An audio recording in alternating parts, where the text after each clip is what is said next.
দেশের গণতন্ত্র পুনরুদ্ধারে ছাত্র জনতা যখন স্বৈরাচারের বিরুদ্ধে লড়ছিলেন তখন পাশে ছিলেন প্রবাসীরা। তারা রেমিটেন্স বন্ধ করে অবৈধ সরকারকে দুর্বল করে দেন। এবার ছাত্র জনতার নেতৃত্বে দেশে যখন অন্তর্বর্তী সরকার, তখনও পাশে দাঁড়িয়েছেন তারা। সবাই ঐক্যবদ্ধ হয়ে বন্যার্তদের রক্ষায় লড়ছেন। প্রবাসীরাও রেমিটেন্স পাঠিয়ে সেই লড়াইয়ে সামিল হয়েছেন। ফলে চলতি আগস্ট মাসের প্রথম সপ্তাহে দেশের রেমিটেন্সের প্রবাহ কমলেও সরকার পতনের পর গতি বেড়েছে। মাসের প্রথম 24 দিনে দেশে বৈধ পথে রেমিটেন্স এসেছে 171 কোটি 83 লাখ 30 হাজার মার্কিন ডলার। গত 4 থেকে 10 আগস্ট পর্যন্ত এসেছে 38 কোটি 71 লাখ 20 হাজার মার্কিন ডলার। এরপর 11 থেকে 17 আগস্ট পর্যন্ত এসেছে 65 কোটি 14 লাখ মার্কিন ডলার এবং 18 থেকে 24 আগস্ট পর্যন্ত এসেছে 58 কোটি 41 লাখ মার্কিন ডলার রেমিটেন্স। দিনপ্রতি আগস্টের রেমিটেন্স এসেছে 7 কোটি 15 লাখ 97 হাজার মার্কিন ডলার। রবিবার কেন্দ্রীয় ব্যাংকের প্রকাশিত হালনাগাদ প্রতিবেদন থেকে এসব তথ্য জানা গেছে।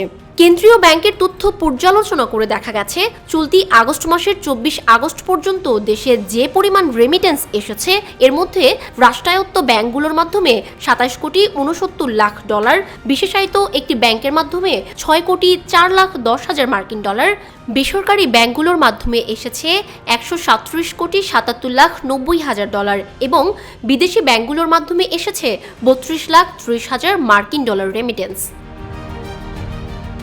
কেন্দ্রীয় ব্যাংকের তথ্য বলছে, আগের বছরের একই সময়ের তুলনায় প্রায় 30% রেমিটেন্স বেশি এসেছে। গত বছরের আগস্টে প্রথম 24 দিনে রেমিটেন্স এসেছিল 132 কোটি ডলার। 2024-25 অর্থ বছরের প্রথম মাস জুলাইয়ে দেশে 191 কোটি 35 লাখ 80 হাজার মার্কিন ডলার রেমিটেন্স এসেছে, যা আগের 10 মাসের মধ্যে সর্বনিম্ন।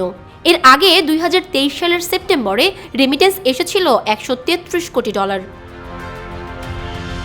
2023-24 অর্থ বছরের জুলাইয়ে 197 কোটি 31 লাখ, আগস্টে 159 কোটি 94 লাখ, সেপ্টেম্বর মাসে 133 কোটি 43 লাখ, অক্টোবরে 197 কোটি 14 লাখ, নভেম্বরে 193 কোটি, ডিসেম্বরে 199 কোটি 12 লাখ, জানুয়ারিতে 211 কোটি 31 লাখ, ফেব্রুয়ারিতে 216 কোটি 45 লাখ, মার্চ মাসে 199 কোটি 70 লাখ, এপ্রিলে এসেছে 204 কোটি 42 লাখ, মে মাসে এসেছে 225 কোটি 38 লাখ ডলার।